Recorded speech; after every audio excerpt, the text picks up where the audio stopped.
Your attic is costing you $3,000 a year, and you don't even know it. I spent 20 years on a ship where every wasted watt of power could get a man killed in the wrong situation. You learn fast what waste looks like, and I'm telling you right now, the average American attic is one of the worst offenders I've ever seen. Worse than most engine rooms I've inspected. By the end of this video, I'm going to show you the exact fix. It costs $4, takes 20 minutes, and most homeowners have no idea it exists. Here's what's actually happening up there, and nobody tells you this part.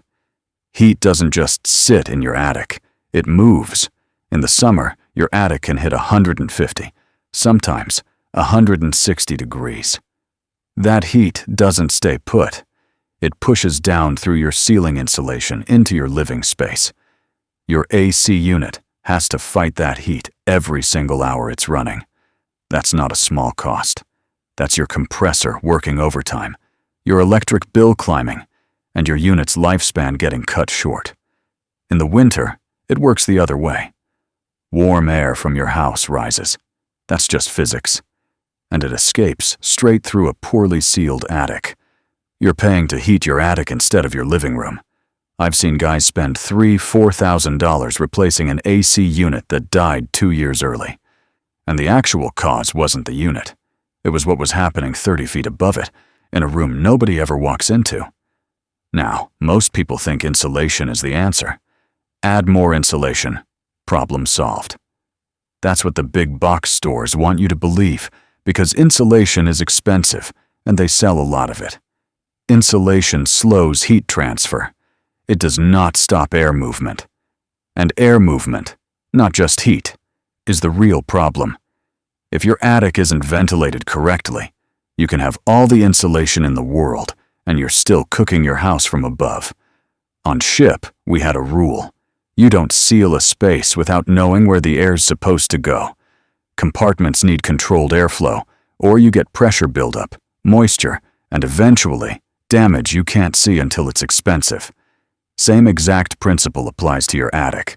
Most homes have what's called a soffit-to-ridge airflow problem, which sounds complicated. It isn't. I'll show you in a second. Before I give you the fix, you need to know if this is even your problem. Takes 2 minutes. Go up to your attic on a hot day, middle of the afternoon. Bring a flashlight. Look at the underside of your roof deck. That's the wood directly above the insulation. If you see any staining, any dark discoloration, or the wood feels warm to the touch, almost like a car hood, that's heat and moisture that has nowhere to go. Second check. Look at your soffit vents from outside. Those are the small vents under the edge of your roof overhang. If they're painted over, blocked with insulation, or covered in debris, air isn't getting in. And if air's not getting in at the bottom, it's not getting out at the top, no matter how good your ridge vent is. I want you to actually go check this. Pause the video if you have to, because what I'm about to show you only works if this is actually your issue. And for most homes watching this, it is. All right, here's the fix. This is the part everybody's been waiting for. You do not need a contractor for this. You do not need to spend $3,000 re-insulating your entire attic. What you need is $4 in hardware and about 20 minutes. Step 1. Clear your soffit vents. If they're blocked with insulation on the inside, and on most homes they are, because whoever installed the insulation just rolled it straight across without leaving a gap, you push the insulation back 6 inches from the vent opening. That alone can fix 60% of the airflow problem in older homes. Costs nothing. Just time. Step 2. This is the $4 part. You install what's called a baffle, a simple piece of corrugated cardboard or foam that you wedge between the rafters right at the soffit vent. It keeps insulation from sliding back over the vent, and it channels incoming air straight up along the underside of the roof deck instead of dumping into your insulation. Hardware stores sell these for about $1 a piece. You need 3 or 4 for an average attic. That's your $4. Step 3. Check your ridge vent or gable vents at the top are clear. Same idea. No blockage, no debris, no bird nests. I've found actual bird nests blocking ridge vents more times than I can count. That's it. 3 steps. Air comes in low, moves along the roof line, pushes hot air out the top before it ever reaches your living space. Now here's the part that ties back to what I told you earlier. The AC unit. When your attic runs cooler because air is actually moving through it, your ceiling insulation isn't fighting a 160-degree furnace above it anymore. That means less heat pushes down into your house. That means your AC cycles less.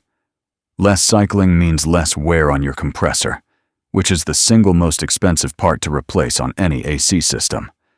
I've talked to homeowners who did exactly what I just showed you and watched their summer electric bill drop by 15, sometimes 20%. That's not me guessing. That's basic thermodynamics. The same principles I worked with every day keeping equipment from overheating in spaces a lot less forgiving than your house. So that's the fix.